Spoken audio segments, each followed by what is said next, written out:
Good evening everyone. I am Parth Mara, a third year veterinary student from SKUAST Jammu. आज हम अपना lecture 2 शुरू करना जा रहे हैं एलपीएम का, जो कि हमारा टॉपिक है problems and prospects of livestock industry in India. अब सबसे पहले हम डिस्कस करते हैं कि हमारे इंडिया में ऐसी क्या प्रॉब्लम्स है जो हम फेस कर रहे हैं लाइवस्टॉक के अंदर, और उसके प्रोस्पेक्ट्स जानेंगे कि हम किस तरह से इसको इम्प्रूव और क्या है प्रॉब्लम्स, मेन प्रॉब्लम्स क्या है, वो हम पॉइंट बाय पॉइंट डिस्कस करेंगे। हमने इसको इस लेक्चर को 5 पॉइंट्स में डिवाइड किया हुआ है, जो ये आपको नोट्स में दिख सकता है। सबसे पहला पॉइंट आता है 65% above population India is in rural area and depend upon agriculture.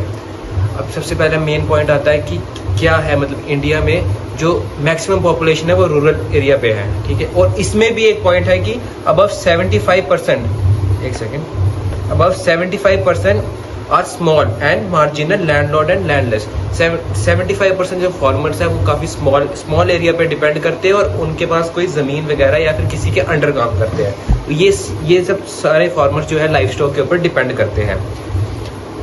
Due to इनके पास कोई लैंड्स वगैरह नहीं होती, तो ये जितने इनकी प्रोडक्टिविटी एनिमल्स निकाल सकते हैं ये उतनी नहीं निकाल पाते, क्योंकि इनके पास प्रॉपर न्यूट्रिशन प्रोवाइड करने के लिए या फिर प्रॉपर वैक्सीनेशन वगैरह प्रोवाइड नहीं कर सकते। जैसे आप ये फोटो में देख सकते हो, जैसे ये एक अंकल है, ये गोट्स लेके जा रहे हैं और ये बच्चा है बेचारा, ये शीप्स को लेके जा रहा है, पर इनके पास इतनी मतलब प्रॉपर वो नहीं है कि ये पूरी इतने अच्छे से ये इनकी प्रोडक्टिविटी, इनकी अच्छी प्रोडक्टिविटी निकाल सकते हैं, पर ये जितनी इनकी टॉप मोस्ट प्रोडक्टिविटी वो नहीं कर पा रहे हैं। अब हम जाते हैं सेकंड पॉइंट के ऊपर। सेकंड पॉइंट है हमारा livestock lakhs basic amenities services and poor linkage in the market. जो लाइवस्टॉक इंडिया में है वो काफ़ी हद तक पीछे रह चुका है, क्योंकि हमारे पास basic amenities like such as मैंने एग्जांपल दिए लैक ऑफ वेटनरी केयर। ये तो एक एग्जांपल है, पर और भी काफ़ी एग्जांपल्स हैं जो कि इस वाले में इस पॉइंट पर आती है।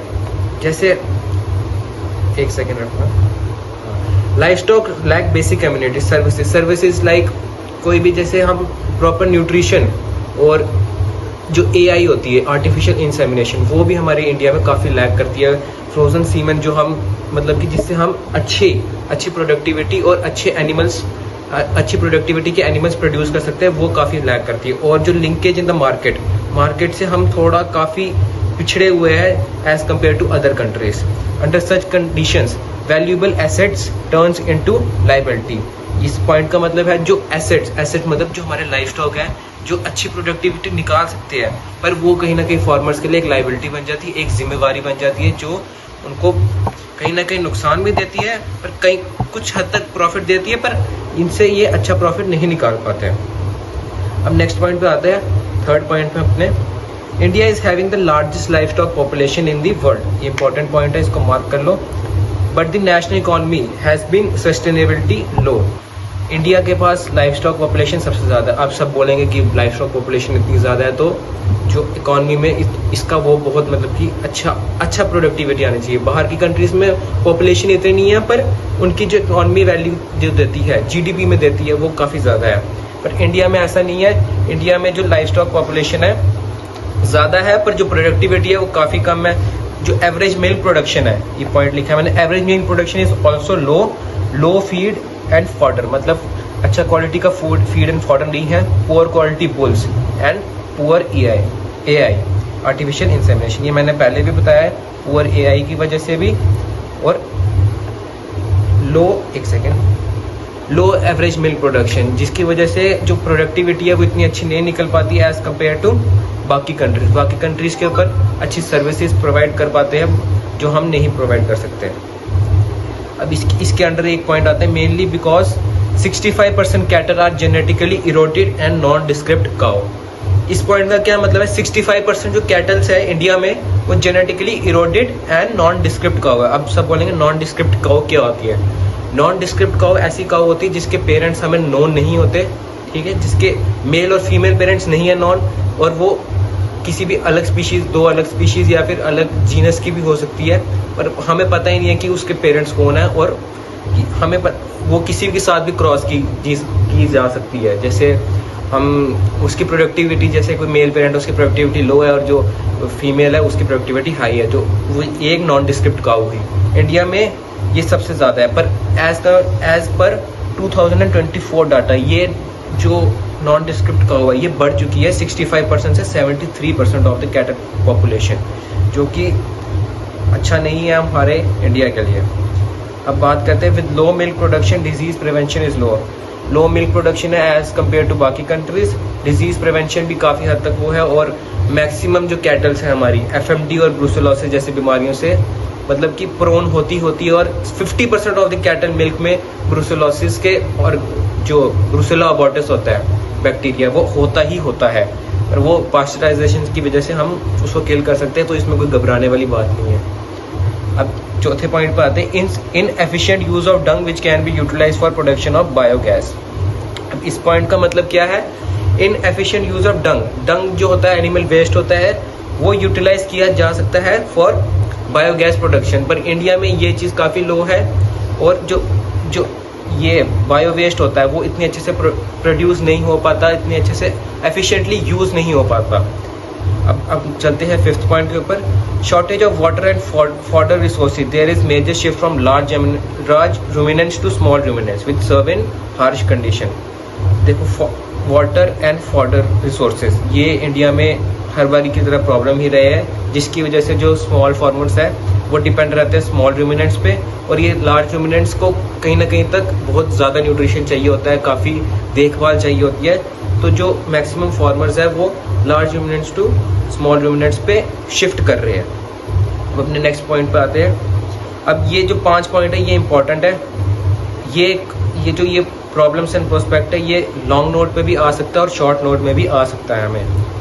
अब इन सब का एक समरी बताता हूँ मैं। The farmers have an excellent opportunity to earn their livelihood. India में जो फार्मर्स है उनके पास बहुत अच्छी अपॉर्चुनिटी है, इस फील्ड है, ये हमारी जो लाइफ स्टॉक फील्ड है, इसमें अच्छे से अर्न करने की। बाहर के फार्मर्स आपने देखे होंगे वो इतने अच्छे अर्न करते हैं कि उनके पास मतलब कि एक मैंने फार्मर देखा था उनके पास वो थी लैम्बोर्गिनी, तो हमारे इंडिया में ऐसा नहीं है।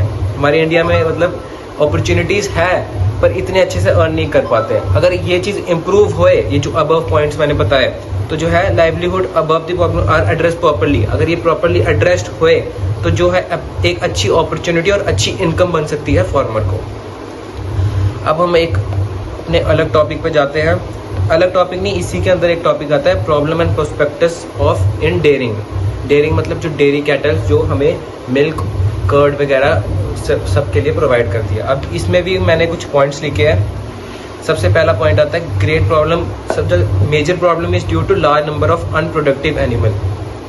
इंडिया में मैंने आपको ऊपर भी पॉइंट बताया 73% जो कैटल्स है वो नॉन डिस्क्रिप्ट है, जो कि अच्छी प्रोडक्टिविटी दे ही नहीं सकती, और मेनली ड्रॉट क्वालिटी होती है। ड्रॉट क्वालिटी एनिमल्स वो होते हैं जो ना कि मिल्क के लिए प्रोड्यूस होते हैं ना फिर किसी भी चीज़ के लिए, वो सिर्फ मतलब फोर्स के लिए, मतलब मैकेनिकल फोर्सेस के लिए यूज़ करते हैं।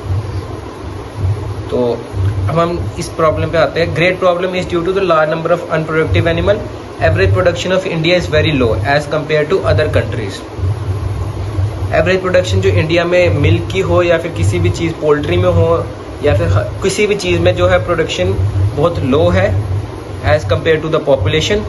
इसके भी 3 पॉइंट्स मैंने लिखे हैं। इसका मेन पहला पॉइंट आता है लो प्रोडक्टिविटी लो है, ठीक है। Poor nutritive quality of their food, अब ये पॉइंट है, मेन पॉइंट है। जो हमारे इंडिया में जो फीड प्रोवाइड की होती है पर इतनी अच्छी क्वालिटी की नहीं होती, कहीं ना कहीं अडल्ट्रेशंस होती है हर किसी में। लो फर्टिलिटी की वजह से भी लाइक AI इज़ नॉट मतलब इतने अच्छे से फैला नहीं हुआ है एज कम्पेयर टू बाकी कंट्रीज में। फर्टिलिटी लो की वजह से भी हमें ये प्रॉब्लम फेस करने को आती है। अब सेकेंड पॉइंट आता है other problem is milk breed is underfed. जो मिल्क ब्रीड मतलब जो दूध के लिए ब्रीड होती है वो यूज़ होती है, वो अंडरफेड होती है।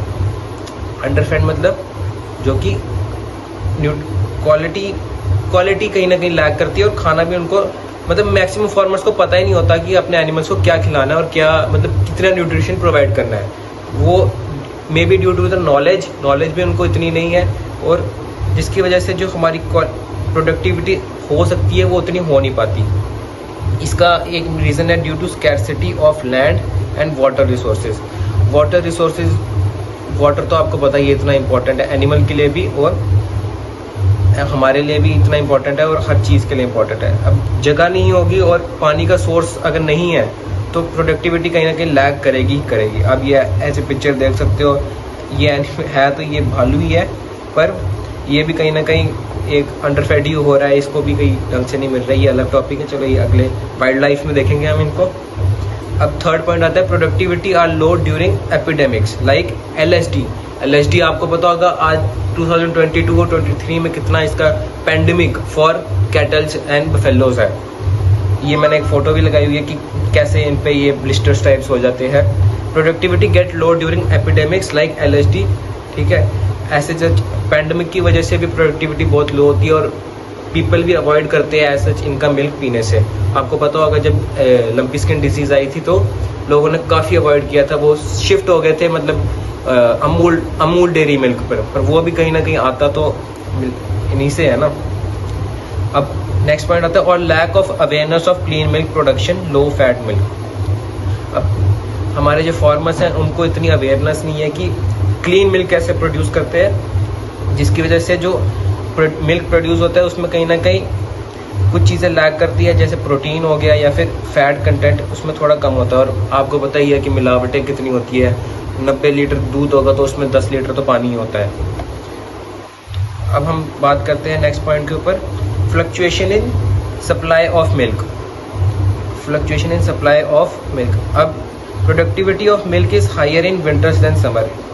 एक second, productivity of milk is higher in winter than summer. ये पॉइंट भी बहुत इंपॉर्टेंट है। जो फ्लक्चुएशन आती रहती है मिल्क प्रोडक्शन में कि पहले मतलब जो विंटर्स में होता है जो प्रोडक्टिविटी 200 से 300% बढ़ जाती है कैटल की एज़ कम्पेयर टू समर्स में कहीं ना कहीं किसी तरीके की टेंशन भी रहती है, हाई टेम्परेचर की वजह से, हाई ह्यूमिडिटी, वाटर कंटेंट कम हो जाता है, जिसकी वजह से प्रोडक्टिविटी कहीं ना कहीं लैग करती है और जो विंटर्स में होती है वो ज़्यादा होती है।